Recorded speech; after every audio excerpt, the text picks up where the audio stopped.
Muy buenas, bienvenidos a nuestro Gran Vía de lunes. Hoy vamos a tener un programa muy intenso e interesante. Estarán con nosotros en nuestra tertulia Nuria Miaja y Mohamed Mustafa. Va a ser después del repaso a las portadas que comenzamos con el diario El País. Ahí lo tienen, El País abre con la fotografía de Hillary Clinton, que dice: Hillary Clinton aspira de nuevo a ser la primera presidenta de Estados Unidos. También lleva El País en su portada que Felipe González pide al PSOE que se una en torno a Pedro Sánchez. Y lo que decía esa fotografía de Hillary Clinton, un extracto del vídeo que luego veremos aquí también en Gran Vía. Pasamos al diario El Mundo. Fotografía para Felipe González y Pedro Sánchez, y dice: González pide al PSOE que apoye a Sánchez sin fisuras. También lleva en su portada el diario El Mundo que Draghi pone como ejemplo las reformas de España. Pasamos al diario ABC, que hoy lleva una portada un tanto peculiar. Fotografía para Rafa Nadal, es una entrevista que le han hecho y dice: debo estar tranquilo, mi carrera ya está hecha. Pasamos a los diarios de ámbito local. El Faro de Ceuta: el gobierno quiere rebajar el precio del nuevo mercado central de abastos, y es que el anteproyecto de la empresa Mercasa ha salido algo más alto de lo que esperaba el gobierno. Fotografía para el partido del Ceuta, que empató ante San Juan 2-2, y dice: el Ceuta entierra su sueño del playoff. Pasamos al diario El Pueblo de Ceuta. Fotografía para el accidente que se producía ayer en Benzú, y dice: aparatoso accidente sin heridos en la carretera de Benzú tras salirse un vehículo de la calzada. El titular principal del Pueblo reza que la salud de los 64% de los niños ceutíes está en riesgo por su situación de pobreza, y también lleva en su portada que Caballas insta al gobierno a cumplir con los afectados de Huerta Telle. Vamos con los diarios de ámbito digital. Ceutaldía.com: 15 juristas alertan de que sigue siendo ilegal devolver a migrantes como auténticos fardos, y también lleva en su portada que Caballas presiona al gobierno para que desbloquee la promoción de viviendas de Huerta Telle. Y por último, Ceuta Actualidad, que dice: Ceuta cuenta con su particular BlaBlaCar para viajar hasta el aeropuerto de Tánger, y también lleva una fotografía de un militar disparando y dice: es una cuestión de precisión. La Comandancia General de Ceuta organiza una competición de tiradores tácticos. Estas son las portadas de los principales diarios locales y nacionales del día de hoy. Ahora vamos a ir a publicidad y luego estamos aquí con nuestra tertulia. Hasta ahora.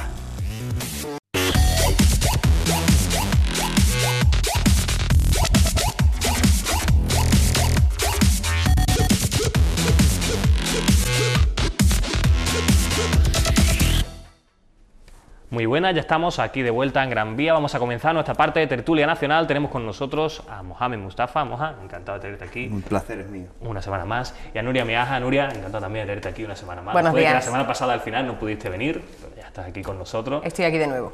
Nos alegra que estés bien y medio sana, ¿no?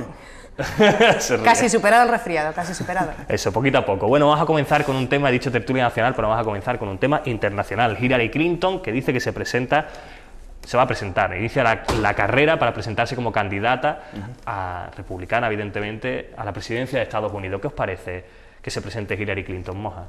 Vamos a ir viendo además de fondo el vídeo que ha puesto, fue a través de su cuenta de Twitter, todo muy moderno, un vídeo muy bonito que colgó ella en su cuenta de Twitter, en la que sale 2 o 3 segundos ella, lo único que dice, la única frase que pronuncia es: quiero ser presidenta. Quiero ser presidenta. Bueno, claro, en consonancia con aquel sueño americano con el que se suele identificar normalmente Estados Unidos y todo lo que tenga que ver con la parafernalia política que rodea las presentaciones y puestas en escena de las personas que quieren o aspiran a ser presidente. Yo personalmente, a mí Hillary Clinton ni me cae ni me deja de caer, y realmente tampoco quiero ser frío en este sentido, y sí que valoro que ha tenido participación en gobiernos y en consecuencia debe tener cierta experiencia. También le reconozco su proyección internacional en la medida en que ha tenido contactos con diferentes gobiernos, con diferentes entidades internacionales, pero yo en este sentido quiero ser coherente, ¿no? Yo de Estados Unidos lo que necesitamos es un presidente que cambie la actual hegemonía política y en cierta medida tiránica de Estados Unidos como potencia internacional y que domina el mundo en función de sus intereses. Hay muchísimas cosas que están funcionando mal por culpa de los Estados Unidos. Hay muchísimos países que están siendo invadidos por culpa de Estados Unidos. Hay muchísimos países que tienen unos niveles brutales de violencia porque hay una pelea del petróleo liderada por Estados Unidos, y hay muchísima pobreza dentro de los Estados Unidos. Hay que recordar que el fenómeno homeless parte de Estados Unidos, que tenemos un país que los que vivimos y estamos muy lejos entendemos que puede ser una potencia, pero tiene unos déficits sociales importantísimos. Recordemos que ahí acceder a una sanidad pública es impensable, no existe.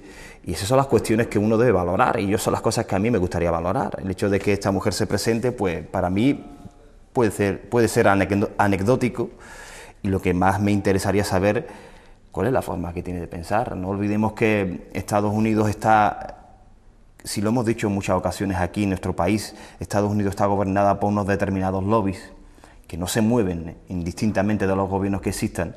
A mí me gustaría saber las posiciones de Hillary Clinton, y esto se va a ver, ¿sabéis dónde? En la posible campaña electoral, que ahí es cuando se empiezan a mover, se suelen presentar ante aquellas personas que gobiernan realmente el país y que quienes gestionan también o definen la geopolítica, y muy desgraciadamente también la situación de otros países terceros, ¿no? Y bueno, cuando hablo de esto se nos viene a la imagen Irak, pero ya no solamente Irak, sino hay que hablar de Siria, y hablar de la situación de Palestina, y hablar de la situación del África subsahariana, etc, etc, etc. Nuria, ¿qué te parece a ti, bueno, que Hillary Clinton quiera comenzar su carrera hacia la presidencia? Pues todavía le queda mucho, ¿no?, para llegar ahí, si finalmente fuera la candidata republicana y si consiguiera ser presidenta. ¿Qué te parece a ti? Porque se está vendiendo como que, bueno, una mujer, la primera mujer presidenta, si lo consigue. Bueno, sí, yo por la parte que me toca, feliz, ¿no?, a nivel de que sea una mujer, ¿no?, que se presente como presidenta de los Estados Unidos. No lo consiguió en 2008 y va a intentarlo en 2016. Poco que decir, porque simplemente, bueno, ella simplemente ha anunciado que quiere ser presidenta de Estados Unidos, y bueno, como bien decía Moja, ¿no?, veremos cuáles son sus líneas políticas a medida que se avance o que se acerquen las elecciones, y que se acerque la campaña electoral, que supongo que le tendrá muy estudiada cuando toma esa decisión, bueno, pues ahora, ¿no? Pero no tengo mucho más que decir. Estoy en parte de acuerdo con algunas de las cosas que ha dicho Moja, y poco más. Simplemente, bueno, que sí, que veo que es lícito que una persona, pues además siendo, quiero recordar que fue secretaria de Estado, ¿no? Y bueno, pues veo que es lícito que alguien quiera aspirar a ser el presidente de los Estados Unidos, cuando además ha jugado un papel importante en la política americana. Bueno, eso es de cara a 2016, que serán las próximas elecciones en Estados Unidos, queda muchísimo, pero bueno, en España las tenemos más cerquita. Ya dijo Rajoy hace poco en una entrevista en Radio 5 que serían a final de año, cuando estaban previstas, probablemente en noviembre o diciembre. Supongo que noviembre, que es cuando se celebraron las últimas, y sí está bastante más cerca, y ya hay encuestas, muchas encuestas, llevamos mucho tiempo publicando encuestas, esas encuestas que tanto le gustan aquí a nuestra compañera Nuria, y este fin de semana salía de Metroscopia, que la publicaba el diario El País, y bueno, mostraba una especie de empate técnico en la cabeza entre los 4 primeros partidos, que serían, en este caso y por este orden, Podemos, PSOE, que sería el segundo, Partido Popular y Ciudadanos, y están todos separados por apenas 2 puntos en total. ¿Qué te parece esto, Moja? ¿Crees que finalmente esto demuestra un poco, en fin, que la ciudadanía va a volver a apoyar al bipartidismo? Y lo digo porque habían perdido mucho en las anteriores encuestas, pero según se va acercando la cita electoral, van subiendo otra vez. Bueno, hay que tener en cuenta que en nuestro país existe un importante voto conservador, y no me refiero a la línea ideológica, sino en mantener el voto, la fidelidad del voto. Existe un número importantísimo de españoles que conserva o que se comporta de esta manera. También es cierto y además lo quiero utilizar porque hace poco pasaron las elecciones andaluzas, esta encuesta rompe ese análisis que hacíamos con las andaluzas, ¿no? Que parecía ser que iba a haber un revolcón muy claro, muy nítido de la vuelta al bipartidismo, liderada en Andalucía por Rosa Díez, y un castigo bastante severo en la figura del Partido Popular. Yo creo que el análisis que se debe hacer, el más riguroso, ¿no?, porque la verdadera encuesta es el día de las elecciones, esa es la que realmente vale, y esa es la que nos va a definir cómo vamos a estar. Yo creo que aquí lo que es notoriamente novedoso es la fractura, es la fragmentación del espectro político de nuestro país. Es decir, que independientemente de quién gane las elecciones, se va a ver obligado a pactar. Y lo digo porque en cualquier tertulia, en cualquier análisis político que hemos visto a lo largo de los últimos meses, la palabra pacto o la palabra diálogo se sonaba con una serie de connotaciones peyorativas, ¿no? Y sin embargo la ciudadanía el mensaje que está mandando de forma nítida es que ya no quiere mayorías absolutas. No quiere gobiernos que hagan y deshagan lo que ellos quieran. Es decir, tenemos un gobierno que está haciendo lo que realmente le da la gana, y lo digo así claramente para que la gente nos entienda. Y la ciudadanía le está diciendo a los políticos que os debéis entender. Es decir, va a surgir un nuevo escenario, sí o sí, con la irrupción de Podemos, que cometemos el error de analizar a Podemos como una fuerza que ya existía, porque, claro, partimos de encuesta sobre encuesta y no dejamos y olvidamos, yo creo que de forma inconsciente, que Podemos no tiene representación y por lo tanto no deja de ser un gran fenómeno que acaba de cristalizar, y en consecuencia su punto de partida no es la encuesta anterior, sino de dónde venimos, es decir, de un PP, un PSOE que pactó la reforma del artículo 135 de la Constitución de forma alevosa, nocturna, torticera y de espaldas a la ciudadanía. Y tenemos cómo confluye una serie de fuerzas que habrán cristalizado en este fenómeno. Este fenómeno que, vuelvo a decir, que no se le puede analizar de encuesta a encuesta, sino de dónde partimos, de la situación base, una situación en la que los ciudadanos han percibido o se han sentido agredidos por los partidos tradicionales. Claro, es normal que ese repunte ahora exista, porque tenemos que tener varias cosas en consideración. Cuando se van acercando a las elecciones, cuando uno define realmente su voto. Cuando se van acercando a las elecciones, uno realmente empieza a sopesar las opciones. Y en tercer lugar, es importante, cuando se acercan las elecciones, los partidos tradicionales es cuando ponen en marcha su maquinaria. Y digo su maquinaria de marketing al 100%, porque el Partido Popular no ha dejado de tenerla en marcha desde que ganó las elecciones. Es decir, desde el minuto 1 que empezó a recortar, también ponía en marcha su máquina para intentar convencer de lo que estaba haciendo, lo estaba haciendo de forma correcta, y que de hecho ahora ha acelerado, y bueno, lo podemos ver en los diferentes casos que parece ser que no tienen ninguna conexión con esto, pero hay muchísimos periodistas que han dejado de trabajar en determinados medios de comunicación, y determinados medios de comunicación que han alterado su editorial, y determinados personajes que parecían o que aparecían en las televisiones con las que nos despertábamos, con las que desayunábamos, con las que almorzábamos y con las que nos acostábamos, que han desaparecido del espectro. Es decir, sí que hay cierta reacción, y esa reacción, ese aparato, claro que debe traer algo, algunos resultados, y estas encuestas pueden reflejar ese resultado que he comentado anteriormente. Pero lo que sí es cierto, y de lo que no cabe la menor duda, y de lo que yo creo que va a marcar un antes y un después en el escenario político de nuestro país, son las elecciones generales.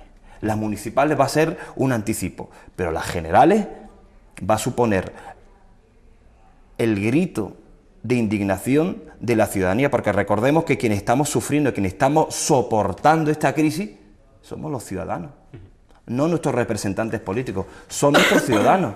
Decías tú ahora eso de las elecciones, Moja, también hay que tener en cuenta que vienen unas elecciones autonómicas ahora a la vuelta de la esquina, ahora en mayo, y bueno, si las encuestas se cumplen, que siempre es algo que ponemos aquí en duda, el PP, que es el partido mayoritario, perdería, por ejemplo, la primacía en Madrid y en Valencia, por ejemplo, incluso podría llegar a perder el gobierno, que estamos hablando de Madrid y Valencia, importantísimos e históricos para el Partido Popular. Nuria, ¿cómo ves tú estas encuestas de cara a las nacionales? Que yo sé que a ti siempre te parece...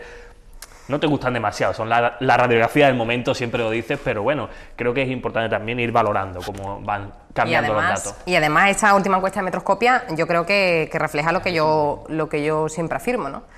Y es que las encuestas, bueno, pues el escenario político que revela este último sondeo de Metroscopia nada tiene que ver con lo que decía la anterior, ¿no?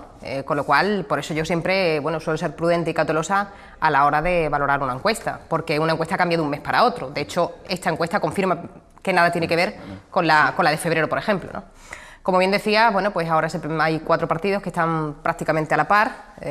Podemos, yo diría que Podemos no se ha estancado. Podemos ha perdido 6 puntos en intención de voto, sí. que eso hay que tenerlo en cuenta, ¿no? El Partido Socialista ha incrementado en 7 puntos la intención de voto. Ciudadanos se afianza. A mí Ciudadanos me sorprende, porque además Ciudadanos me parece que está irrumpiendo con mucha fuerza, y además con cada paso que da lo fija muy bien. Izquierda Unida parece que la permanencia de Izquierda Unida le está costando bastante. Casi desaparece y prácticamente, exactamente, y prácticamente al galope o al paso de Izquierda Unida, bueno, pues UPyD es quizás la fuerza que peor valorada está. Cierto es que, bueno, pues el problema que están teniendo ahora mismo con sus dirigentes, esos dirigentes que están dejando sus filas y esa gestora que parece que se tiene que crear en base a esos dirigentes que se van, bueno, pues eso también a su electorado lo tiene bastante descontento. Y además eso unido a que no han unido, valga la redundancia, su destino a Ciudadanos. Claro. Y eso el electorado yo creo que, bueno, pues que lo está castigando de esta forma, ¿no? De hecho, quiero recordar que ha pasado de un 3,6% de intención de voto en febrero, o en marzo, perdón, a un 2% en abril. Con lo cual ha habido un descenso importante con respecto a UPyD.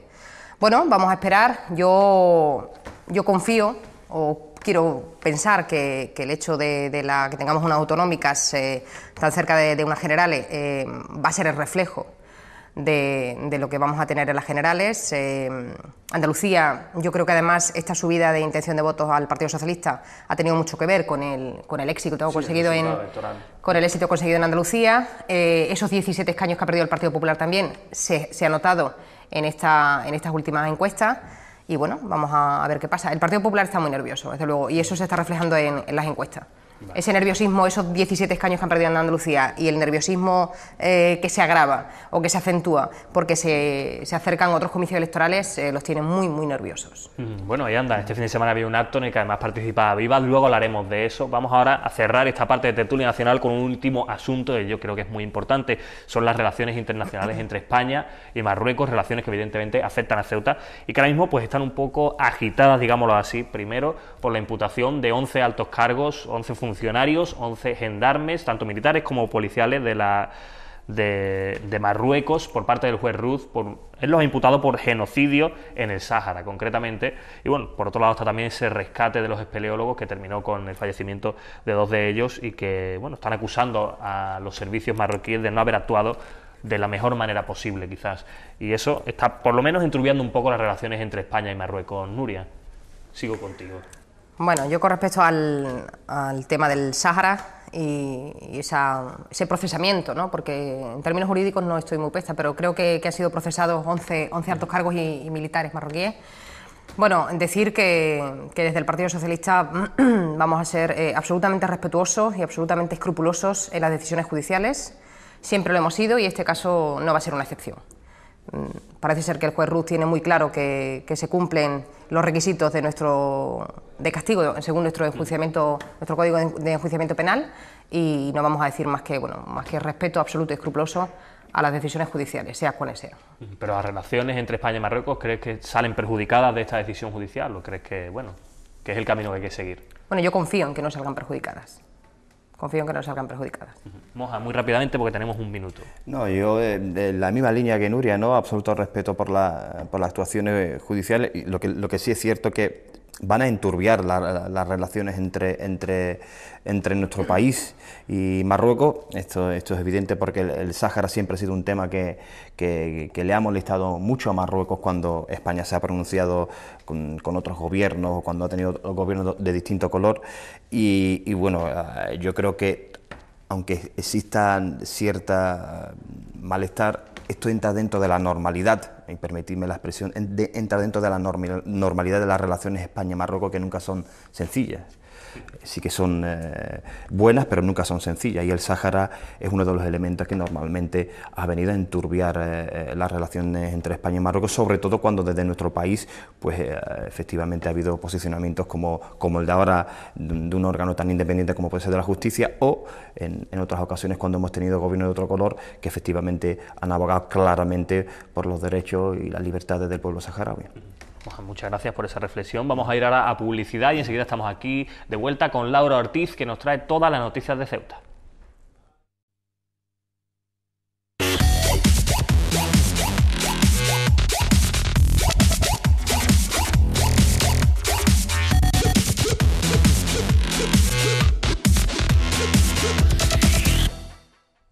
Pues ya estamos de vuelta en Gran Vía. Vamos ahora a conocer todas las noticias de Ceuta de la mano de Laura Ortiz. Laura, ¿cómo va el día? Pues Nacho, un fin de semana muy intenso, plagado de actos electorales, el que dejamos atrás. Juan Vivas participaba en el acto que el Partido Popular celebraba en Madrid para presentar su programa marco y a los candidatos a las próximas elecciones autonómicas. Vivas ha asegurado que se siente muy honrado de volver a encabezar la lista del Partido Popular para las elecciones del próximo 24 de mayo. Un partido, ha asegurado, comprometido con la igualdad y la solidaridad entre todos los españoles. Juan Vivas ha participado este fin de semana en Madrid en el acto de presentación del programa marco y los candidatos a las elecciones autonómicas del Partido Popular. Vivas ha agradecido a su partido la oportunidad de poder volver a presentarse al examen y veredicto de todos los ceutíes. Y muchas gracias de todo corazón a la Dirección Nacional de nuestro partido por la confianza depositada. Muchas gracias por permitirme, por darme la oportunidad de someterme una vez más al examen y al veredicto de todos los ceutíes. Es un honor para mí, me siento muy honrado y de manera muy consciente de encabezar la candidatura del Partido Popular en Ceuta. Vivas ha tenido palabras para el actual presidente del Gobierno, Mariano Rajoy, del que ha asegurado que ha estado a la altura de las circunstancias para evitar el hundimiento y recuperar el rumbo perdido del país. Ha sabido poner a disposición de la causa nacional serenidad, temple, firmeza, confianza en los españoles, esperanza para mantener la nave a flote, para evitar el hundimiento, para recuperar el rumbo perdido. Muchas gracias, presidente. Respecto a los comicios del próximo 24 de mayo, Vivas ha explicado que cuenta con el aval del trabajo realizado, con la humildad para reconocer y corregir los errores y con la ilusión de seguir trabajando por el bienestar de los ceutíes.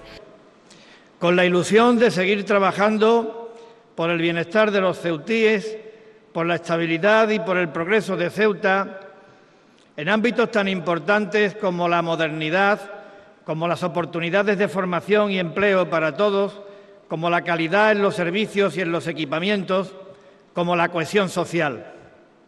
Lo asumo también con el orgullo de querer representar a una tierra que, se diga lo que se diga, es modelo de virtud. Vivas ha insistido en que asume el reto con la intención de no defraudar a su partido y con la voluntad decidida de ser el alcalde y presidente de todos los ceutíes, recen como recen o se llamen como se llamen. Y el PSOE presentaba también este fin de semana a todos los integrantes de su lista electoral para que, explicaba José Antonio Carracao, los ceutíes los conozcan. Para el candidato socialista, solo desde el conocimiento se consigue el afecto y la confianza para conseguir cambios. Semanas después de la aprobación de la lista con la que concurrirá a las elecciones, el PSOE presentaba este fin de semana a sus candidatos uno a uno en un acto que se celebraba en la antesala del Salón de Actos del Palacio Autonómico. Un acto, explicaba José Antonio Carracao, para que los ceutíes conozcan a la lista socialista. Nos estamos dando a conocer, nos estamos presentando, porque queremos que nos conozcan, porque solo desde el conocimiento vamos a conseguir el afecto y solo desde ese afecto conseguiremos la confianza. La confianza de la ciudadanía, una ciudadanía que pide cambios, una ciudadanía que se merece el cambio. Carracao sentaba además las bases de su campaña electoral, una campaña en la que dejará de lado los grandes mítines. Vamos a hacer una campaña en la que nos vamos a alejar, no vamos a buscar que la ciudadanía acuda a nosotros, venga a nosotros en esos actos, mítines grandes, no vamos a hacer eso, vamos a ser nosotros quienes vayamos a las calles, quienes vayamos a las plazas, quienes vayamos a sus casas a explicarles nuestras ideas. Vamos a cambiar las formas en política.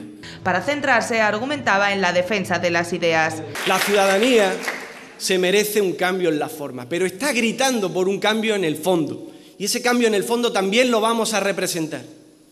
Vamos a traer el gobierno de Ceuta a los ceutíes. Vamos a recuperar la honestidad en la política. Vamos a recuperar la credibilidad. El candidato del PSOE a la presidencia de la ciudad insistía en que su objetivo es la victoria, sin plan B. Y hay que ir a la victoria sin tener preparada la derrota, sin estar preparados para la derrota, sin un plan B. Hay que ir a pecho descubierto, hay que ir creyéndoselo, hay que ir a por todas. Hay que ir a la victoria, porque solo desde la victoria, solo desde el gobierno vamos a poder cambiar las cosas. Y aseguraba que su campaña se alejará del insulto y que si bien será dura en la defensa de las ideas, no será así en lo que se refiere al resto de alternativas que se presentan a las elecciones, aunque sean proyectos que no se cree o con los que no está de acuerdo. Y seguimos con cuestiones relacionadas con las próximas elecciones autonómicas, porque el Movimiento por la Dignidad y la Ciudadanía ha presentado las claves de su programa electoral. Cuestiones como la agilización de las ayudas sociales, la igualdad en el acceso a la vivienda o el desarrollo económico y laboral a través de empresas basadas en la economía social son algunos de los puntos con los que la formación que dirige Fátima Hamed se presentará a las próximas elecciones. El Movimiento por la Dignidad y la Ciudadanía ha presentado las claves de su programa electoral, que se puede consultar en la página web www.mdiceuta.com. Entre sus principales objetivos se encuentran las mejoras en el área social, basadas muy especialmente en la agilización de los trámites. Porque en el área social, en realidad, hay mucho que decir. Podemos empezar enumerando largas colas en servicios sociales, las trabas burocráticas, los retrasos en la concesión de las ayudas y un largo etcétera, de lo cual se encarga el Gobierno por su mala gestión. El acceso a una vivienda digna en igualdad de condiciones a través de la construcción de viviendas de protección oficial o el desarrollo económico y la creación de empleo a través de empresas dedicadas a la economía social son otros de los puntos claves de la formación que dirige Fátima Hamed. El principal reto es la creación de empleo. Ese es el primer objetivo que nos hemos marcado. Nuestras medidas van encaminadas a impulsar el desarrollo económico para combatir la desigualdad y las diferencias sociales de nuestra sociedad. Entre ellas está, por ejemplo, la potenciación de las empresas de economía social, como cooperativas. Precisamente Hamed ha hecho hincapié en la necesidad de devolver la dignidad a la política, y eso es lo que promete a quien decida depositar su confianza en el Movimiento por la Dignidad y la Ciudadanía el próximo 24 de mayo. Lo que sí puedo prometer es lo que está a mi alcance y lo que llevamos en nuestra mochila siempre mis compañeros y compañeras y yo que os hablo.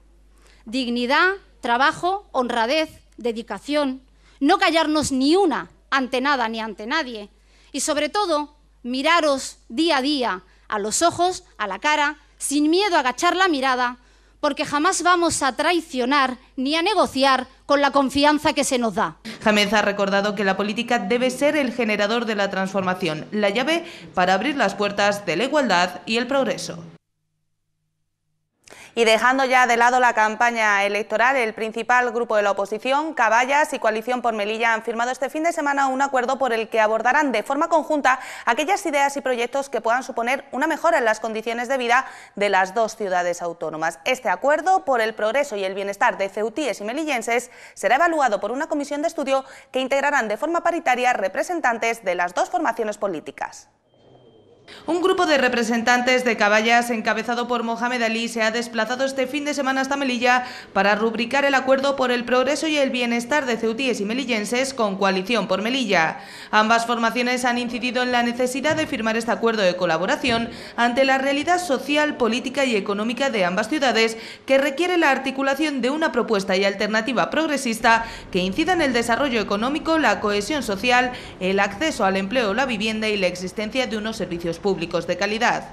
Para todo ello, ambas formaciones se comprometen a abordar aquellos proyectos e ideas que pretendan una mejora de las condiciones de vida de ceutíes y melillenses para su estudio y desarrollo conjunto, así como a coordinarse en la función de control de la acción del Gobierno. Igualmente han sentado las bases para desarrollar los mecanismos oportunos permitidos por la legislación para presentar una propuesta común en futuras citas electorales para, han explicado, articular una mayoría social en torno a un proyecto progresista que dé mejor respuesta a las necesidades de ceutíes y melillenses. Este acuerdo será evaluado por una comisión de estudio que estará conformada de forma paritaria por representantes de ambas formaciones políticas y todas las decisiones se tomarán de forma consensuada. Además, han explicado, este acuerdo estará abierto a recibir las propuestas de otros partidos y agentes económicos y sociales. Pues Nacho, hasta aquí de momento las noticias de esta jornada de lunes. A todos ustedes ya saben que la información vuelve a Ceuta Televisión esta tarde a partir de las 8:30. Mientras tanto, sigan disfrutando de Gran Vía con Nacho Gallego. Muchas gracias, Laura, ya lo han oído. A partir de las 8:30 más noticias aquí en Ceuta Televisión. Nosotros vamos a comenzar nuestra tertulia de ámbito local y vamos a empezar por un tema distinto al que traía nuestra compañera Laura en el informativo. Es ese que además denunciaba a Caballas, relativo a Huerta Tellez. Explícanos un poco, Moja, qué es lo que denunciáis, qué es lo que reclamáis. Sí, bueno, vamos a ver, aquí hay una situación de un centenar de familias que prácticamente han pagado su vivienda o están pagando su vivienda y no pueden gozar de las mismas. Es un asunto que Caballas ya trasladó al Pleno y que el Gobierno de la ciudad se comprometió en la medida de sus posibilidades y en el menor breve tiempo posible buscar una solución jurídica, técnica a la situación de estas familias, ¿no? Aquí queda meridianamente claro otra vez que el Gobierno de la ciudad, cuando debe defender sus intereses, es capaz de hablar con cualquier banco y mantener conversaciones con cualquier institución, pero no obstante, cuando se trata de defender los intereses de los ciudadanos no se comporta de la misma manera. Y lo digo en el siguiente sentido. Claro, el gobierno del Partido Popular, el gobierno del señor Vivas, se escuda en el Sareb como escollo para que estas familias nos gocen de sus viviendas. El famoso Banco Malo, ¿no? Efectivamente, el famoso Banco Malo.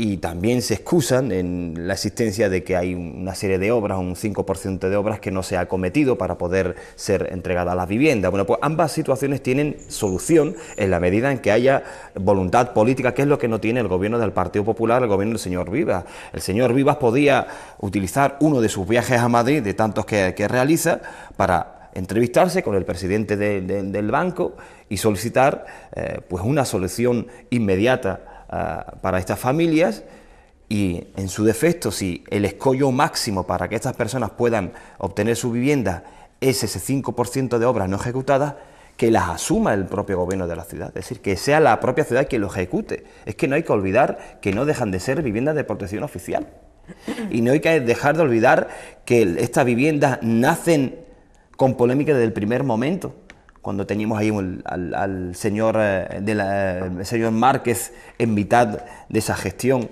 cuando estas viviendas, ahora parece ser que cuando se iban a terminar, se iban a entregar, vuelve a salpicar la polémica, es decir, hay un hecho irrefutable y que no se puede contestar, y es la mala gestión del gobierno desde el principio hasta su fin.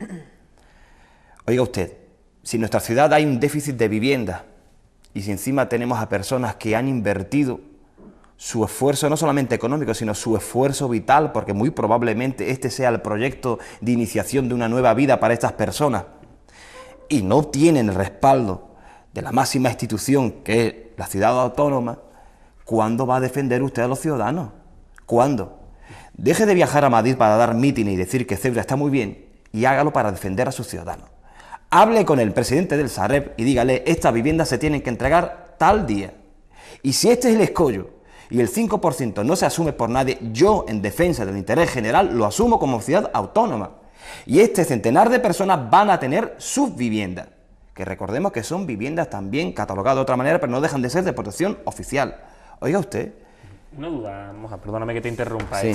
Estas familias, estas 100 familias aproximadamente, ¿invirtieron dinero en estas viviendas? Claro, tenían que hacer, si no recuerdo mal, y corrígeme, deberían hacer, creo que hicieron una inversión inicial, es decir, tenían que dar una especie de depósito, y luego mensualmente iban depositando una cantidad hasta efectivamente terminar lo que sería el coste total de las viviendas. Lo que te decía, estamos hablando de proyectos de vida, estamos hablando muy probablemente que sea la primera vivienda donde se va a pivotar ese proyecto de vida que te decía anteriormente.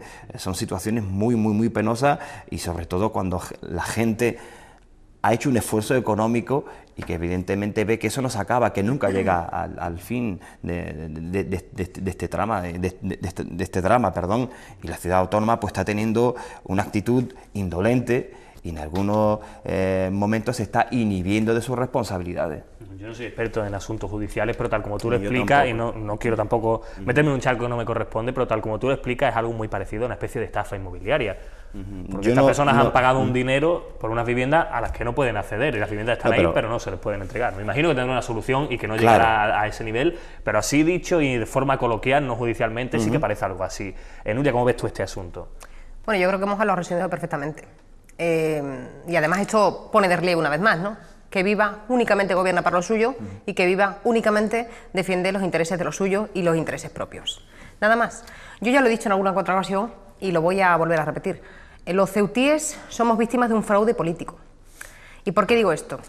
Porque cuando la oposición presenta propuestas en pleno, a instancias de Caballas o a instancias del Partido Socialista, y el Gobierno le da luz verde, porque muchas veces es vergonzoso o sería lamentable que el Gobierno votara en contra a propuestas que son demandas de la ciudadanía, demandas además muy palpables, ¿no? Por parte de la ciudadanía, después se le olvida al señor Vivas cumplir esos acuerdos plenarios. Y eso nos ha pasado a nosotros con infinidad de propuestas. Y por eso digo que somos víctimas de un fraude político. Porque hoy el señor Vivas nos dice que sí y nos da luz verde a una propuesta para de aquí a 6 meses que se difumine en el tiempo, que la ciudadanía se olvide de que se aprobó esa propuesta, de que esa propuesta se llevó a pleno y se aprobó por unanimidad y no la lleva, no la materializa, sí, no la desarrolla, no la ejecuta, efectivamente. Y esto, pues, y viendo lo mismo, es un rosario de incumplimientos que este señor lleva acumulado no solo en estos 4 años de legislatura, sino en todos los 14 años que lleva gobernando Ceuta. Él defiende únicamente sus intereses, gobierna únicamente para los suyos y los suyos son el 10% de la población. El resto no forman parte de su ciudad. Es que lo que ha dicho Nuria es crucial, pero no solamente en esta legislatura, sino a lo largo de los 14 años que lleva gobernando el Partido Popular. Se constituyó algo que se denominó, me parece que era la Comisión de Seguimiento de los Acuerdos Plenarios, precisamente en la anterior legislatura, porque había muchísimos acuerdos plenarios que se incumplían, pero no solamente acuerdos plenarios del partido a iniciativa de Caballas o del Partido Socialista, sino hoy voy a poner de ejemplo uno que aparece en la portada del Faro, ¿no? Hoy el Faro se hace eco de una promesa del Gobierno con respecto al mercado, que tiene que ver algo con el mercado central de abastos. Mire usted, yo le voy a recordar una cosa. El Partido Popular llevó a pleno una iniciativa donde decía que iba a trasladar el mercado central de abastos a la manzana del Rebellín. A la manzana del Rebellín. Le pagó una serie de informes a Mercacasa donde decían que el mercado central de abastos se tenía que trasladar sí o sí porque estaba en ruina inminente. El mercado central de abastos lleva en esa situación de ruina inminente 10 años. 10 años, y esto es una propuesta del Partido Popular, no de Caballas. 10 años. Y sin embargo no se ha trasladado, ni se acomete en ninguna de las medidas, y lo único que ha hecho el Partido Popular es mentir claramente y pagar con el dinero de los ceutíes, no del Partido Popular, porque esto hay que dejarlo claro. Los informes que pagamos, o que paga la ciudad autónoma, es dinero, se hace con el dinero de los ceutíes. Y le pagamos informes a Mercacasa, si no recuerdo mal, eran una barbaridad de informes los que hizo Mercacasa hablando del mercado central de abastos. Esta es la idiosincrasia, esta es la forma con la que actúa el gobierno del Partido Popular, esta es la forma de entender el gobierno y la gestión económica del señor Vivas. Si hay algún tipo de problemas, prometemos. Y en la medida en que baja el soflé de la reclamación, pues luego seguimos gestionando, como muy bien decía Nuria, para ese digámoslo, núcleo electoral que nos apoya. El resto, relegarlo a un segundo plano. Vamos a cambiar de asunto, vamos a ir con uno que sale hoy publicado ayer, si no me equivoco, en el diario El País, es ese Atlas de la Crisis, así lo titulan, que publicaba el Consejo Superior de Investigaciones Científicas, el CSIC, que hacía una especie de diferencia, un análisis de cómo han resistido las diferentes provincias y municipios españoles la crisis, cómo les ha afectado en mayor o menor medida, y bueno, pues ha terminado dividiendo a España en dos. Por un lado, la España resistente, los que han resistido mejor la crisis, aquellas regiones en las que los efectos de la crisis han sido bajos o muy bajos, y la España perdedora, en la que los efectos de la crisis han sido muy graves. En esa España perdedora pues andarían zonas como Almería, Murcia, bueno, toda la zona de Levante, también alguna parte de Madrid, que es donde más despido ha habido, más cuestiones hipotecarias, más desalojos también, y Ceuta se encuentra en la parte de la España resistente. ¿Qué os parece? Estos son datos, en principio, entiendo que objetivos, son datos, miden pues desempleo, miden cuestiones relacionadas con aspectos a los que puede afectar la crisis. Nuria, empiezo por ti. ¿Qué te parece que Ceuta, teniendo en cuenta además que hay muchos informes que la sitúan en riesgo de pobreza, alta parte de la población, bueno, pues haya sido de las menos afectadas por la crisis según ese Atlas de la crisis? Bueno, vamos a contar primero lo que ha sido este Atlas de la crisis, que además me ha parecido curioso, y después vamos a analizar los resultados y la paradoja según los resultados de este Atlas de crisis y con la realidad que tenemos aquí en la ciudad, ¿no? Sabemos que la crisis no fue un fenómeno homogéneo, el azote de la crisis no golpeó de forma homogénea o de igual forma todas las localidades españolas. Este terremoto social pues, se cebó mucho más con algunas localidades que con otras. Por ejemplo, este atlas de la crisis daba ejemplos como que en Castellón había 6 veces más paro que en Coruña, ¿no? O que Priego de Córdoba, un pueblo de Córdoba, bueno, pues tenía 10 veces más desempleo que un pueblo de Murcia, ¿no? Como bien decías, ¿no? Con 15 indicadores provinciales y 8 indicadores locales, expertos del CSIC han elaborado bueno, pues un mapa de la crisis económica aquí en España. Y además una línea muy curiosa que divide a España de Irún a Huelva. Y según este mapa, la España del Este es la España resistente y la España del Este es la España perdedora y la España del Oeste es la España resistente. Y además ha incluido a Ceuta, Melilla y Canarias. A mí me ha resultado muy paradójico que Ceuta forme parte de esa España resistente, de esa España que ha resistido mejor a la crisis. Y es cierto porque se han incluido parámetros como el PIB, como la población, como el número de ejecuciones hipotecarias, como el precio medio de la vivienda, una serie de parámetros que distan mucho de la realidad que tenemos aquí en Ceuta. Y vuelvo a repetir, me resulta muy paradójico que Ceuta aparezca en la España resistente cuando estamos hablando de una ciudad que lidera la tasa de desempleados a nivel nacional. Cuando estamos hablando de una ciudad con un 40,8% de tasa de pobreza y exclusión social, que lidera la tasa de pobreza a nivel nacional. Cuando estamos hablando de una ciudad con una tasa de desempleados, o sea, con los jóvenes menores de 25 años, también liderando el panorama a nivel nacional. Y europeo. Somos la segunda ciudad europea, la segunda ciudad europea con mayor tasa de desempleados. Con lo cual tenemos una serie de parámetros y además una realidad en Ceuta que nosotros la percibimos y se palpa perfectamente, que nada tiene que ver con lo que dice este mapa. Yo quiero entender que aquí lo que se ha contado como Ceuta no estuvo muy vinculada a ese mercado inmobiliario, a esa burbuja inmobiliaria, pues quizá por eso hayamos salido beneficiados en este mapa. Pero quiero decir, en este mapa simplemente, porque la realidad de Ceuta es muy distinta. O sea, Ceuta es de todos menos resistente a la crisis.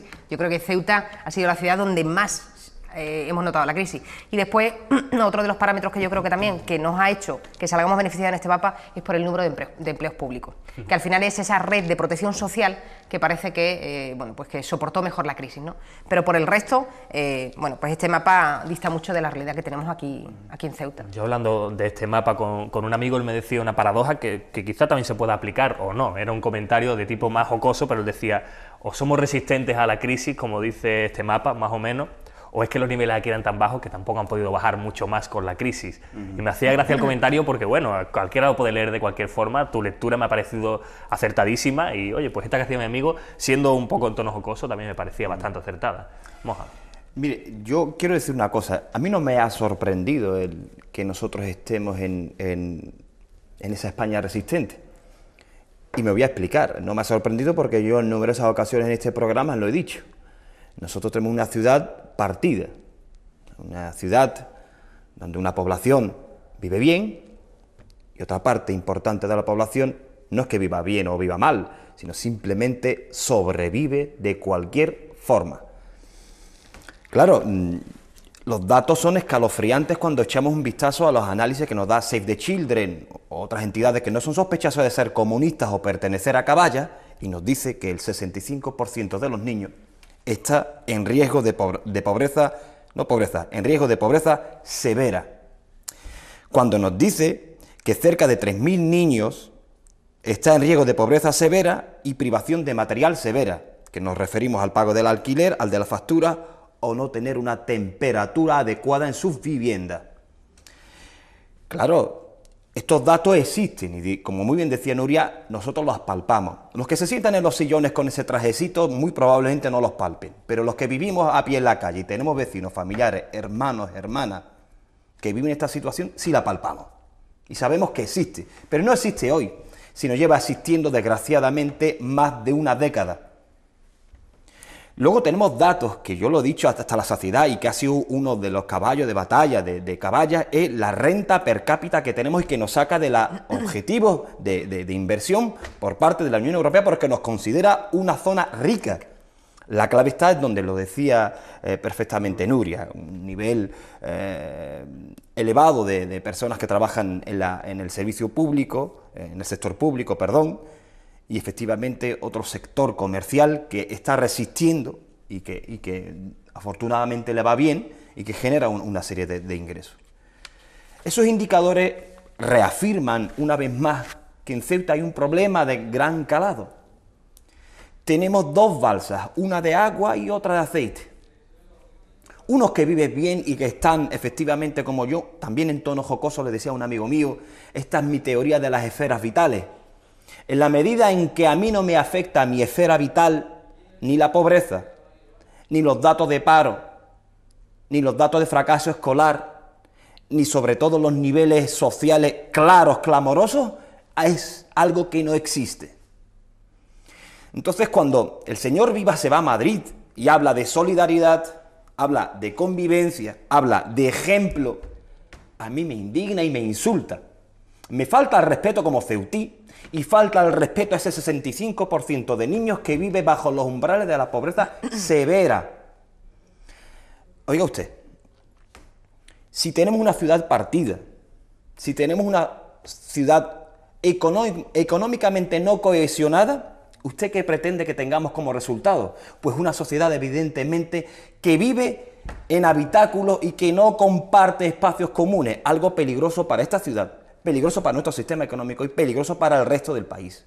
Sin embargo, si somos tan soberbios de no entender esta realidad y que cada vez que se acercan las elecciones elevamos a soflama cuestiones de que todo está muy bien y que somos muy solidarios y cuando alguien te critica lo lapides utilizando el argumento patriótico, realmente quien se está comportando como un traidor hacia nuestra ciudad, hacia nuestro país y hacia nuestros ciudadanos es precisamente quien acusa, que normalmente es el Partido Popular. Y la crisis, claro que efectivamente en Ceuta tardó en llegar, pero claro, lo decía Nuria apuntando al sector inmobiliario, pero el sector de la construcción, Nacho, el sector de la construcción destruyó empleo aquí, pero lo que pasa es que el sector de la construcción absorbía tan pocos empleados de Ceuta que cuando las personas que trabajaban en la construcción se fueron al paro, fue, permítanme la expresión y la frialdad, algo anecdótico en las cifras del paro, que veníamos ya de tener 10.000 parados, que es una cifra brutal. En aquel momento estábamos como principal zona, región de Europa con la tasa de paro más alta. Ahora nos ha adelantado Andalucía. Oiga usted, ¿de qué nos están hablando? ¿Qué nos están diciendo?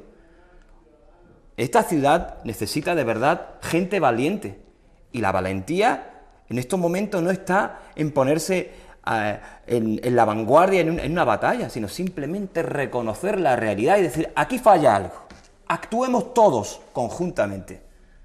Y al margen de siglas y al margen de movimientos o de leitmotiv ideológicos, oiga usted, solucionemos los problemas de los ciudadanos que lo están reclamando. Y nos lo están diciendo día tras otro con esas encuestas que nos van enseñando portada a portada los diferentes medios de comunicación. Yo de verdad me sublevo y me indigno cada vez que aparecen estos datos y de verdad viene a reafirmar algo que Nacho, tú eres testigo, los telespectadores lo son, que he venido denunciando a lo largo de mi participación en este programa, y es que existen desgraciadamente dos realidades en nuestra ciudad. Hablabas tú ahora de ese 64-65% de niños en pobreza y hoy precisamente la Sociedad Española de Salud Pública y Administración Sanitaria publica un informe en el que dice que esos niños que están en riesgo de pobreza, la exposición prolongada a ese riesgo de pobreza, esa falta de recursos, hace también que se afecte su salud. ¿Qué te parece, Nuria? Porque además en Ceuta es 65%, 64, 65%. Sí. Claro, al final en una ciudad con 13.500 parados hay familias completas con todos sus miembros en paro. Y al final yo siempre lo he dicho, las víctimas de la crisis son los niños. Son los niños.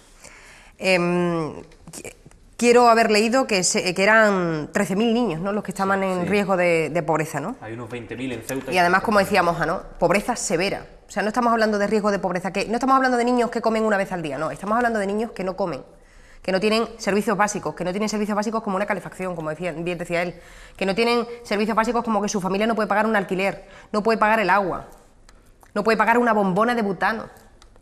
Eso lo estamos viviendo aquí en Ceuta. De ahí mi sorpresa cuando he visto que Ceuta formaba parte de la España resistente. ¿De qué España resistente me está hablando? En una ciudad donde 1 de cada 3 ceutíes están en paro.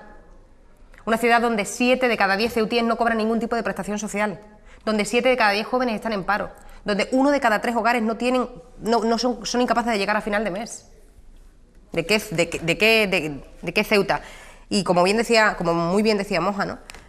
A mí me avergüenza mucho como ceutí que cuando tenemos la oportunidad de trasladar nuestra realidad a España, nuestra realidad de nuestras fronteras, ¿no? De llevarla a la península y de decirle a la gente, señores, esta es la situación que tenemos, necesitamos ayuda. ¿Nos acompleja eso? A mí me da la impresión de que o nos acompleja o no nos importa que nuestros vecinos lo estén pasando mal, que los ceutíes lo estén pasando mal. Como decíamos también. Siento eso, ¿no? Claro, yo siento eso. A mí un discurso tan edulcorado que últimamente o bien se auto-homenajea a él o homenajea a Rajoy, como esta vez. Sí, a mí me gustaría añadir un dato a nivel nacional. Perdona que te interrumpa. Termina tú, Moja. Sí, rápido, sí. Nuria, cuando homenajeaba a Rajoy. Hay un dato brutal, que tampoco es de una entidad comunista o de caballo del PSOE. Mire, fíjese, del cerca de 400.000, no llega, al 500.000 de nuevos trabajos, mire, la Seguridad Social ha incrementado sus ingresos en un tan solo 0,96%. Es decir, que el trabajo que creamos es precario, es de baja calidad y además no sirve para incrementar las cotizaciones de la Seguridad Social. ¿Eso qué significa? Que las pensiones, hay que decirlo así, las pensiones también están en riesgo. ¿De qué barco a flote está hablando el señor Rivas y con Rajoy? ¿De qué barco están salvando? ¿El del Partido Popular? Ese sí está a salvo. Vamos a dejar que termine Nuria y... Yo voy a decir solo una última cuestión. De este discurso que dio ayer, yo destacaría, y yo creo que Moja y yo podríamos debatir durante horas, ¿no? Y debatir sobre cada una de las frases que pronunció el señor Vivas en ese discurso, ¿no? Pero yo me quedaría con una y además que todos los ceutíes que nos ven lo tengan muy en cuenta. Vivas dijo ayer en su discurso, y además esto entrecomillado porque lo dijo de forma literal. Yo aseguro, lo tengo entrecomillado y lo quiero leer tal y como lo dijo. Asumo el reto con la intención de no defraudar a mi partido.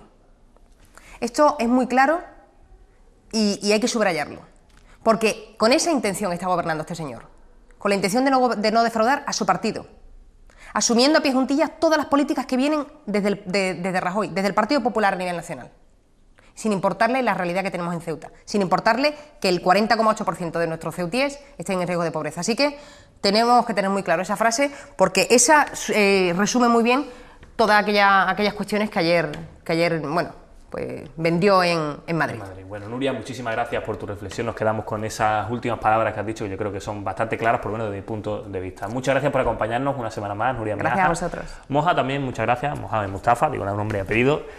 Muchas gracias por acompañarnos. A ustedes, aguanten un segundito que enseguida estamos aquí con nuestra psicóloga de cabecera.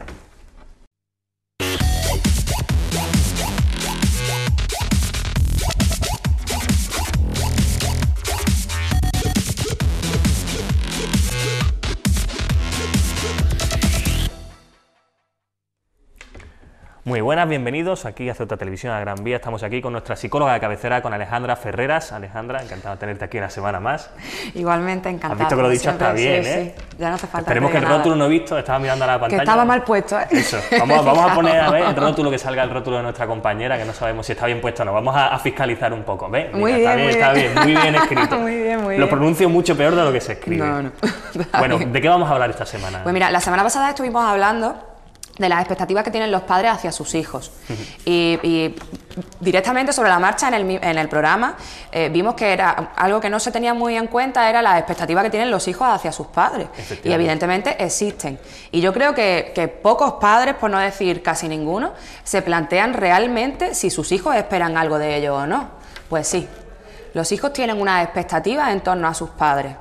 Desde muy pequeñitos. Lo que pasa es que el concepto de expectativa en este caso, en este sentido, no va a ser igual que el que estuvimos hablando la semana pasada. ¿Por qué? Porque evidentemente ya dijimos que los niños no son capaces de crearse objetivos ni a corto, ni a medio, ni a largo plazo. Por lo tanto, sus expectativas no van a ser en torno al futuro, sino que van a ser en torno a el presente. Es decir, ¿qué puedo esperar de mis padres en el momento presente? O como mucho en un par de días. Sí. En ese sentido sí cambia lo que son las expectativas de los padres hacia los hijos a las expectativas de los hijos hacia los padres. Sí, la expectativa de los padres suele ser, cuando hablamos más a largo plazo. Exactamente, lo estuvimos viendo la semana pasada, todo el tema laboral, todo el tema del perfeccionamiento, de las capacidades. En ese sentido no va a ser igual, es diferente. Además, las expectativas de los hijos hacia los padres van cambiando a lo largo de toda esa infancia hasta llegar a la adolescencia. Es normal. En una primera etapa, los que sois padres los habréis visto, el niño tiene totalmente idealizado a su padre o a su madre. Para ellos son superhéroes. Todo puede, todo lo llevan adelante, siempre van a estar ahí para solucionar cualquier cosa que le ocurra, y en cierto modo es totalmente cierto. En los primeros años de vida de ese niño, el padre es un superhéroe. Cuando digo padre me refiero a padre o madre. Sí. Es un superhéroe y está ahí 24 horas al día, 365 días al año para resolver cualquier cuestión que surja en torno a su hijo. A medida que el niño va creciendo, si realmente se tiene un estilo de crianza adecuado, esas 24 horas al día van disminuyendo. Totalmente necesario, por lo que ya hemos ido hablando también, por el concepto de autonomía, por ir creando esa autonomía en el niño. En ese sentido, las expectativas de esos hijos hacia sus padres van cambiando. Van cambiando porque realmente se van dando cuenta, si esa crianza se está haciendo bien, realmente se van dando cuenta que sus padres no son superhéroes. De hecho, van surgiendo ideas propias. También lo hemos comentado en muchas ocasiones, que son niños... son seres individuales con sus propios pensamientos, que son personas, seres humanos en pequeñitos. Por lo tanto, lo que van a esperar de sus padres en un primer momento siempre va a ser comprensión. Es decir, lo primero que esperan los hijos de sus padres, la primera expectativa que se crea en el niño hacia sus padres es la comprensión. Además, una comprensión 100%. Realmente no llegan a entender que el padre o la madre puedan no comprender sus emociones, sus sentimientos o incluso sus conductas. Siendo el propio niño muchas veces el que no entiende sus propias conductas. Porque a ti, por ejemplo, alguna vez tu nene ha hecho una trastada y tú le has preguntado, ¿pero por qué has hecho esto? No se le debe preguntar eso a un niño nunca. ¿Por qué? Porque en la gran mayoría de los casos ni siquiera saben por qué han hecho eso. Simplemente lo hacen y punto. ¿Que está bien? Está bien. ¿Que está mal? Bueno, pues ya he aprendido y sé que esto no lo debo hacer de esta manera. Claro, ellos no se plantean las consecuencias de los actos que van a hacer, ni todo lo que quizá un adulto sí hace cuando toma una decisión. Ese análisis previo a realizar una conducta o a tener un comportamiento en los niños no existe. Sin embargo, ellos sí exigen, por decirlo de alguna manera, que exista una comprensión total de su comportamiento, de sus conductas, de sus emociones, del padre hacia él, de los padres hacia él. Entonces esa va a ser la primera expectativa que se cree primero. Se irá además acrecentando a medida que el niño va creciendo y va teniendo sus opiniones propias, va queriendo tomar sus propias decisiones. Siempre va a pedir comprensión. Llega un momento en que el niño entiende que todo lo que hace o todo lo que piensa o siente sus padres no tienen por qué estar de acuerdo, pero sí sigue exigiendo esa comprensión, porque se le va dando autonomía. En segundo lugar, el respeto viene derivado completamente de la comprensión. Está claro que un niño de 2 años no te va a pedir un nivel de respeto igual al que te va a pedir un niño de 10 años, está claro. Pero a medida que van creciendo sí van solicitando ese respeto hacia sus opiniones, ese respeto hacia su forma de pensar y hacia su forma de comportarse. Porque además ya lo dijimos la semana pasada, los hijos no son calcos de sus padres, no son exactamente iguales que sus padres. Empiezan a tener decisiones propias, empiezan a pensar por sí mismos, empiezan a querer escoger sus propias alternativas y piden que se respete sus decisiones, aun sabiendo los padres que se van a equivocar. Pero es algo completamente necesario y los niños lo exigen. Evidentemente, cuanto mayor es el niño, incluso llegando a la adolescencia, ese respeto se pedirá a través de las verbalizaciones. Es que no me tienes en cuenta, es que nada de lo que yo digo en la casa se tiene en cuenta. Te pido, incluso ya llegan a decir, es que yo, igual que te respeto a ti, también pido que me respetes a mí. Y es algo que los padres muchas veces, en muchas ocasiones, olvidamos. Como son pequeñitos, tú me tienes que respetar a mí, pero yo a ti no tengo por qué, porque aquí el que toma las decisiones soy yo. Pues no. todas esas expectativas, si se van cumpliendo, al final lo que vamos a tener como resultado es lo que hemos dicho siempre, un niño con una buena autoestima, un niño con un crecimiento a nivel cognitivo y a nivel emocional adecuado. Si se van incumpliendo esas expectativas, o si ese niño ve que es incapaz de tener de sus padres aquello que le pide, y además hace un análisis y dice, es que tampoco le estoy pidiendo tanto. Claro. Porque me pasa en consultas, cuando llegan adolescentes que, entre otros muchos problemas, una de las cosas que ellos relatan o refieren es que no solo que no existe comunicación entre sus padres y él, sino que además esas expectativas que a lo largo de toda su infancia se ha ido creando, por mucho que lo intenta, nunca se ven cumplidas. Jamás. Ni se tiene comprensión, ni se tiene respeto. Y en tercer lugar, no se le escucha. Porque evidentemente, si no se intenta empatizar con tu hijo, si no se intenta comprender, si no se respeta esas decisiones o no se respeta esos comportamientos, estén bien o estén mal, evidentemente es porque por detrás hay un problema en el que la gran falta de comunicación viene por la no escucha.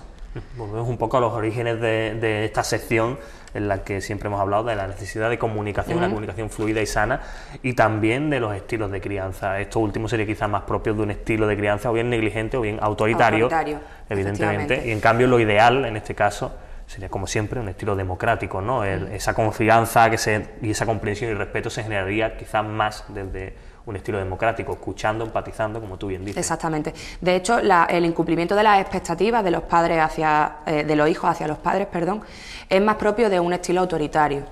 El estilo negligente, aunque se da ese incumplimiento de expectativas, el niño como que no es tan consciente de que eso está ocurriendo, porque realmente se le deja hacer todo lo que él quiere. La siguiente expectativa sí se vería muy bien reflejado el incumplimiento en el estilo negligente, porque es el niño realmente, aunque quiere ser comprendido, aunque quiere ser respetado, aunque quiere ser escuchado, también quiere ser guiado y también quiere ser controlado en cierto modo. Es decir, no quiero que me dejes solo. Una cosa es que yo te esté pidiendo que respetes mis decisiones y que respetes mi manera de actuar o de sentir, y otra cosa muy diferente es que me dejes solo recorriendo el camino. No, yo te necesito como guía. Realmente todo lo que estamos exponiendo, como tú dices, volvemos a los orígenes. Sí, está todo relacionado porque hablamos de crianza. Que aquí realmente lo que hemos ido haciendo semana tras semana es desgranar. Efectivamente, diferentes facetas de los estilos de crianza. Pero todo, si lo unimos, todo se podría resumir en el estilo de crianza democrático. Pasa que hubiera quedado un poco pobre y nos hubiéramos quedado sin programa. Sí, no, bueno, aparte explicar todos estos pequeños detalles, pequeños detalles, todos estos compartimentos es importante, porque si no nos centramos en cada uno puede ser que la gente a lo mejor se pierda en alguno de ellos, y bueno, pues siempre es importante que lo desgranemos para que la gente tenga lo más claro posible todo lo que estamos hablando aquí. Claro, evidentemente en el día a día tú no vas pensando, como tú acabas de decir, en compartimentos. Ahora mismo estoy en el compartimento comida, ahora mismo estoy en el compartimento sueño, ahora mismo... No, tú vas haciendo lo que tu instinto, como muchas veces hemos dicho, te va pidiendo, y lo mejor que tú crees que lo estás haciendo. Realmente es cuando existe un problema en alguno de los compartimentos, o cuando existe un problema a la hora de dormir, o cuando existe un problema a la hora de comer, o cuando ya tenemos un niño adolescente y nos encontramos con hay falta de respeto, es cuando nos planteamos, o deberíamos plantearnos, mejor dicho, si nuestro estilo de crianza está siendo el adecuado y si tenemos que modificar algo. En ese momento es cuando hacemos el análisis y podemos empezar a modificar. Pero si todo va bien, si todo va como la seda, tú no te planteas, en este compartimento lo estoy haciendo de esta manera, y en este compartimento, y la psicóloga dijo que sí, no, tú realmente te vas dejando llevar, pero porque es que tampoco tienes ni tiempo, ni siquiera capacidad para ir analizando cada comportamiento tuyo hacia tu hijo, en qué estilo democrático lo estás haciendo. Claro. Normalmente eso ocurre a posteriori. Sí, cuando ya ha habido un problema y hay que intentar solucionarlo. A priori no, es muy raro que tú digas, bueno, pues yo para intentar evitar que existan rabietas en mi hijo y para intentar evitar que él sea caprichoso, por decirlo de alguna manera, pues yo voy a hacer caso y lo que voy a... No, Normalmente es a posteriori, cuando ya el niño tiene rabietas, cuando él ya no puede salir a la calle a tomarte algo en una terraza porque es prácticamente imposible controlar a ese niño, cuando tú te planteas, bueno, o deberías plantearte, bueno, ¿cómo he ido educando a mi hijo?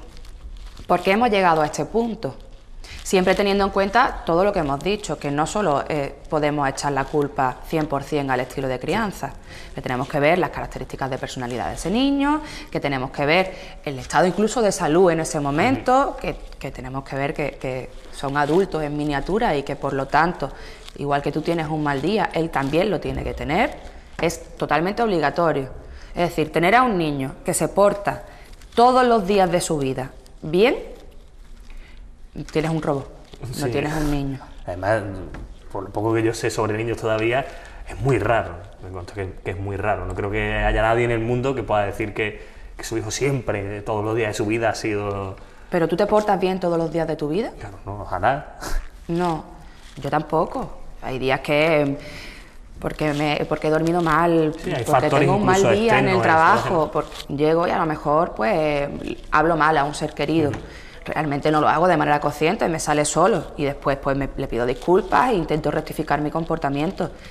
Pues exactamente igual ocurre en los niños. Sí, incluso hay que imaginarse que el niño ni siquiera tiene los filtros que nosotros sí tenemos ya adquiridos para intentar controlar ese tipo de situaciones. Es a nosotros como adultos, que ya tenemos en teoría una práctica y sabemos controlar la rabia, la ira y los enfados. Imaginémonos a un niño, ¿no? Un bebé o un niño de 2 años, 3, 5 años, que ni siquiera tiene todavía adquiridos esos mecanismos de control. Efectivamente. Pues de esto se deriva la siguiente expectativa, que es no me impongas. No es bueno. Son muchas las expectativas que tienen los niños sobre los padres, ¿eh? ¿No? Pensaba yo que iban a ser pocas, pero sí, esperan muchas cosas. ¿Pero por qué van a ser pocas? No, porque uno se imagina que un niño, al ser un ser pequeñito, que en realidad, como aquel que dice, lo único que le interesa es comer, dormir y jugar, bueno, pues a lo mejor simplemente tiene expectativas de ese tipo con respecto a los padres. Uno se lo puede plantear así desde fuera sin entrar mucho en la cuestión, si no te paras a pensar, pero en el momento que piensas un poco y analizas como tú dices, te das cuenta, claro, que hay todo un universo de expectativas que él tiene. Claro, es que además, como hemos dicho en un principio, vamos a partir de la base de que el padre para el hijo, como ser humano, es un ser perfecto. Por lo tanto, imagínate si se van a crear expectativas a lo largo de la vida de ese niño en torno a sus padres. Pues muchísimas más que de los padres hacia los hijos, muchas más.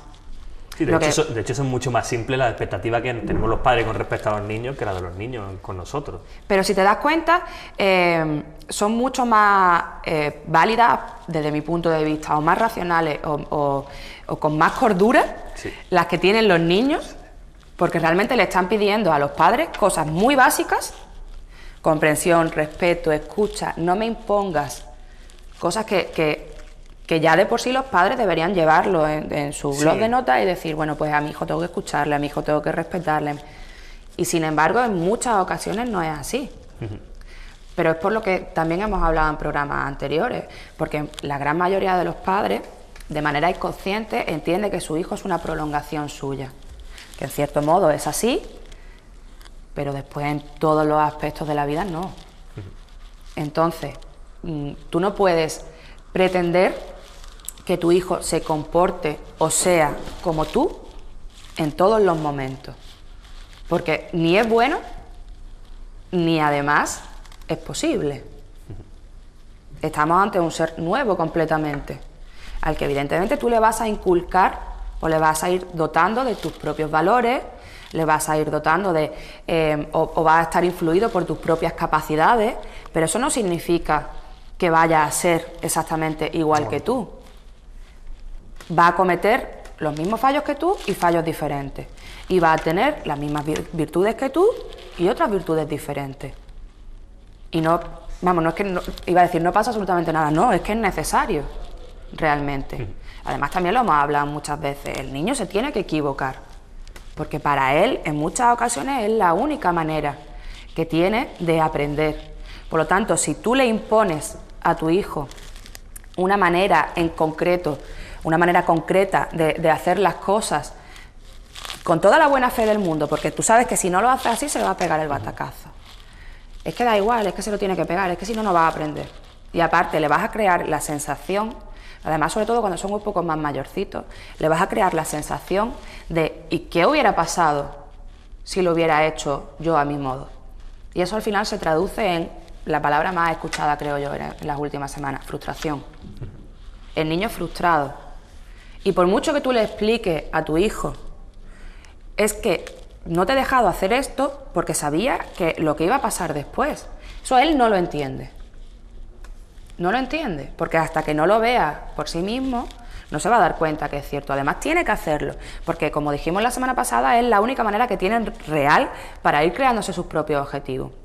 Yo me creo mi objetivo, fallo o lo consigo. En este caso fallo, me creo mi objetivo, fallo, analizo la situación, reformulo el objetivo. Es la única manera que tiene de evolucionar y de avanzar. Ensayo-error, ¿no? Básicamente. En tema conductual no, es lo más básico. Y en los niños siempre vamos a tirar hacia lo más básico, ensayo y error. Los adultos también lo hacemos. Sí. A nosotros se nos permite hacerlo.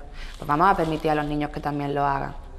Siempre y cuando tú sepas que no va a ser un daño físico ni un daño psicológico, se tiene que equivocar. Es la única manera de que aprenda. Por lo tanto, vamos a pasar de imponer a aconsejar.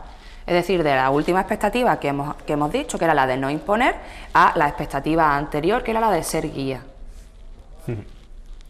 Es simplemente cambiar, reformular la manera de decirle a tus hijos las cosas. No, esto no lo puedes hacer.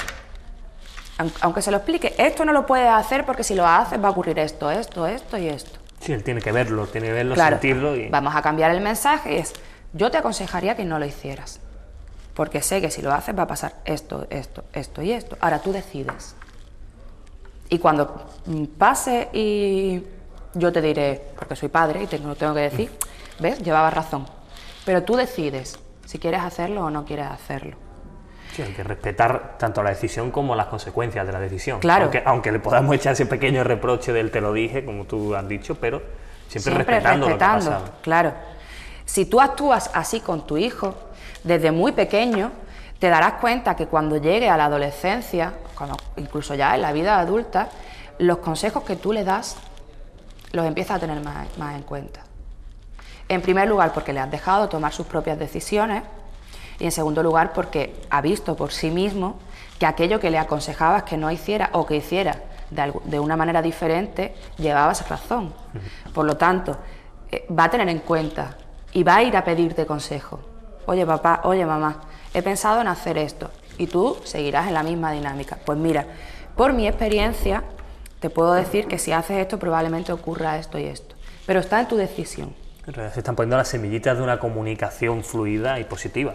Efectivamente. Es decir, si vamos cumpliendo desde muy pequeño aquellas expectativas que estamos hablando ya aquí, comprensión, respeto, escucha, guía y no imponer, lo que vamos a tener en la adolescencia es un niño mucho más abierto con nosotros, dentro de esa rebeldía de la adolescencia, que es inevitable, pero vamos a tener una relación padre-hijo muchísimo más adecuada y muchísimo más llevadera que si imponemos desde el principio.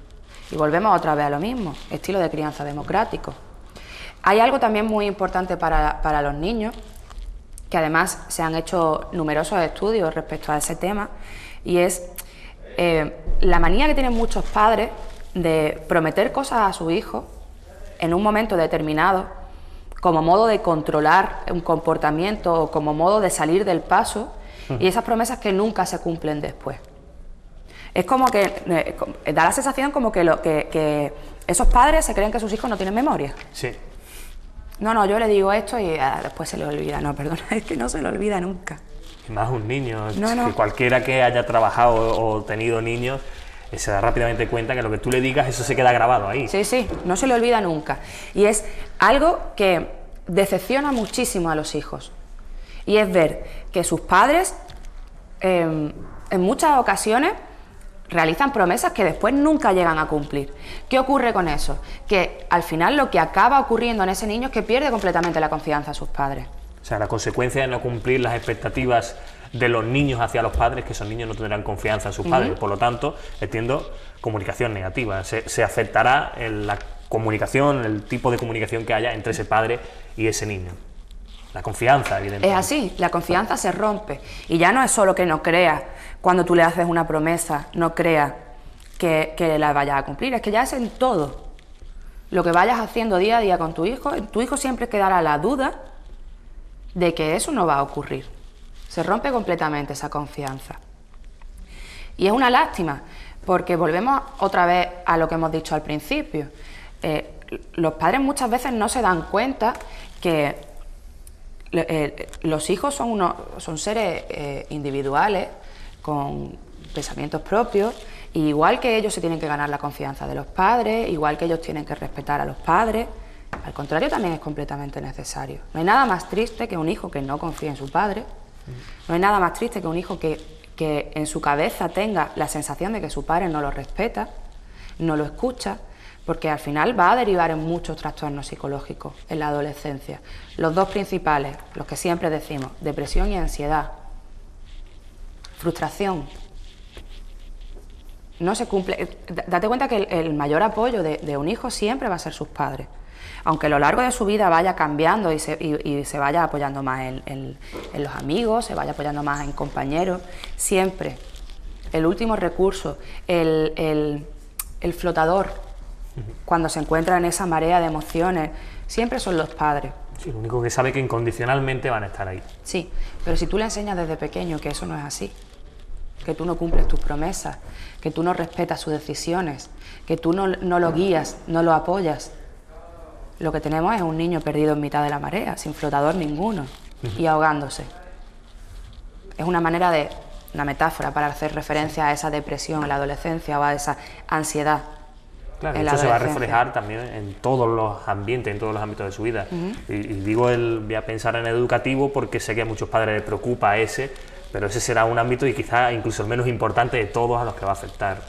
Sí, porque un niño que no confía en sus padres, al final se traduce en un niño que no confía en el mundo. Peligroso incluso. Muchísimo. Por lo que tú dices. Muchísimo. Alejandra, pues lo vamos a dejar aquí, tenemos que terminar esta sección. Me queda un poco una sensación negativa porque hemos terminado haciendo esta reflexión que es un poco triste, no me gustaría. Me gustaría quedarme con que la gente tiene que respetar, comprender y generar confianza en su hijo y cumplir las expectativas de ellos, ¿no? Que quizás sería lo positivo en vez de hacer lo último, que consiste en frustrarlos y en romper esa confianza padre-hijo. Pues sí, vamos a cambiar entonces el último mensaje. Pues Alejandra, muchísimas gracias por acompañarnos una semana más. Muchas gracias a vosotros. A ustedes muchísimas gracias, nos vemos muy pronto aquí en Z Televisión.